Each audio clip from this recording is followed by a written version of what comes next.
തൃശൂരിലെ ചിൽഡ്രൻസ് ഹോമിൽ 17-കാരനെ 15 വയസ്സുകാരൻ തലയ്ക്കടിച്ച് കൊലപ്പെടുത്തി. യുപിയിൽ നിന്നും ഇരിങ്ങാലക്കുടയിൽ താമസമാക്കിയ അങ്കിത്താണ് കൊല്ലപ്പെട്ടത്. രാമവർമ്മപുരത്തെ ചിൽഡ്രൻസ് ഹോമിൽ ഇന്ന് രാവിലെയാണ് സംഭവം. അങ്കിത്തിനെ ചിൽഡ്രൻസ് ഹോമിലെ തന്നെ അന്തേവാസിയായ 15-കാരൻ ചുറ്റിക കൊണ്ട് തലയ്ക്കടിച്ച് കൊലപ്പെടുത്തുകയായിരുന്നു.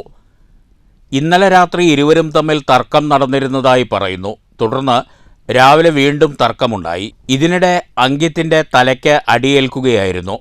ഗുരുതരമായി പരിക്കേറ്റ അങ്കിത്തിനെ തൃശൂർ മെഡിക്കൽ കോളേജ് ആശുപത്രിയിൽ എത്തിച്ചെങ്കിലും ജീവൻ രക്ഷിക്കാനായില്ല. സംഭവത്തിൽ ചിൽഡ്രൻസ് ഹോമിലെ കെയർടേക്കർമാർക്ക് വീഴ്ചയുണ്ടായിട്ടുണ്ടോ എന്ന കാര്യം പരിശോധിക്കുമെന്ന് ജില്ലാ കളക്ടർ അറിയിച്ചു. കെയർടേക്കർമാർ രണ്ടുപേർ ഈ സമയത്ത് ഉണ്ടായിരുന്നു. പക്ഷെ അതുമായിട്ട് ബന്ധപ്പെട്ട് ഞാൻ അന്വേഷണത്തിന് നിർദ്ദേശം കൊടുത്തിട്ടുണ്ട്. അതുമായിട്ട് ബന്ധപ്പെട്ട് അന്വേഷണം വന്നതിന് ശേഷം അവർക്കെതിരെ നടപടി വേണമെന്നുള്ളത് അതിൽ തീരുമാനിക്കും. രണ്ട് കെയർടേക്കർമാർ ആ സമയത്ത് ഉണ്ടായിരുന്നു. എത്ര കുട്ടികളുണ്ട് അവിടെ? അന്തേവാസികളുണ്ട്. മൊത്തം 18 പേരാണ് ഇപ്പം ഈ ഹോമിലുള്ളത്. തുടർ നടപടികൾ ഇപ്പം ഇതിലിപ്പം പ്രതിയായിട്ടുള്ള കുട്ടിയും പ്രായപൂർത്തിയാകാതെ കുട്ടിയായതുകൊണ്ട് ജുവനൈൽ ജസ്റ്റിസ് നിയമപ്രകാരം നടപടികളും ചെയ്തു വരുന്നുണ്ട്. എന്നാലും ഒരു കൊലപാതക കേസിൽ ഉണ്ടാകുന്ന കാര്യങ്ങൾ തന്നെ അതിന്റെ തെളിവെടുപ്പും കാര്യങ്ങളും അതിനുവേണ്ടിയുള്ള സീൻ ഗാർഡ് ചെയ്തിട്ടുണ്ട്. സയന്റിഫിക് ആയിട്ടുള്ള പരിശോധനകളും ബാക്കിയുള്ള കാര്യങ്ങൾ നമുക്ക് മുന്നോട്ട് പോകും.